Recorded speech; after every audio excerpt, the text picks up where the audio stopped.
السلام عليكم ورحمة الله تعالى وبركاته لما نقيا يوتيوب وسلام عشر كان wuxuu ku saabsan yahay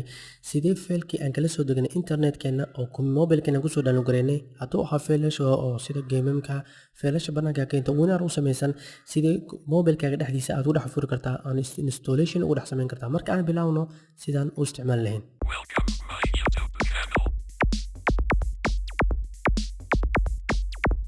marka hore waxaad samaynaysaa waxaa lagaa baahanyaa marka hore tagtid Google Play Store-ka ayaa tegaysaa kadibna waxaad soo download garaysaa faylkan ay ku qoran tahay es file and explore files ayaad soo download garaysanaysaa kadibna waxaad leedahay install ayaa leedahay kadib markaan install isku dhamaysid faylkii aan u baahnayn ayaan aadaynaa tusaale ahaan markaan applicationka furo kadibna aan tago youtube-ka matalan faylkii aan rabay inaan soo download garaysto kadib markuu youtube-ka ku furmo kadibna video ayaan tagno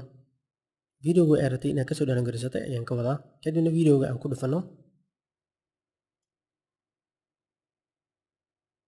kadib markaa video ku dhufatid waxaad arkaysaa videoga hoostiisa marka faylka markaan furno waa ujeedaa faylkii waxaan leenahay downloadka aan ku dhufano si oo noogu furmo faylka kadibna waxaad dooranaysaa faylka waxaan kusoo download garaynaynaa meeshaan u baahannahay es explorer-kan kusoo download garaynaynaa open haddii hore kuugu download garaysana wax dhib ma lahan muhiimadda waxay tahay habka u download garaysay website-ka ku download garay meeshaad ku download wax dhib ma lahan muhiimaddana waa intaas oo kaliya kulli markaan ka soo baxno isla markii downloadkii wuu noo wadaa dhimale aniga downloadka waa soo degsanay cancel ayaan iska leenaa kan wax dhib ma lahan kadib banaanka ayaa ugu soo bixinaa mobilka kadib waxaan sameynaynaa barnaamijkii meesha waxaa kusoo download garaysay qaybta downloadka waxaad tegaysaa meesha ku qoran tahay applicationka fur kadibna waxaad dooranaysaa faylkii aad soo download garayso oo ahaa es file explorer-ka ayaad furaysaa waa kana markaa furno kadib wuu kuu furmaa marka waxaad tegaysaa qaybta downloadka ayaad dooranaysaa marka sidaa kugu furma waxaa leedahay qaybta koonaha ayaad ku dhufanaysaa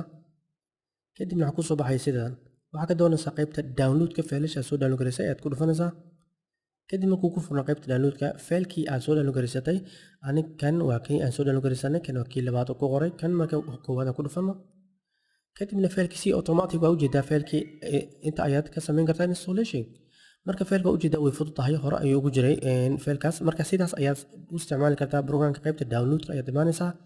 kadibna faylkii ayaad furaysaa kadibna sidaas ayaad installation u samaynaysaa way fudud tahay next ayaa leedahay wax dhib ma lahan kan hore ayuu ugu jiray cancel ayaan leeyahay sababtoo whatsappka hore ugu jiri waaye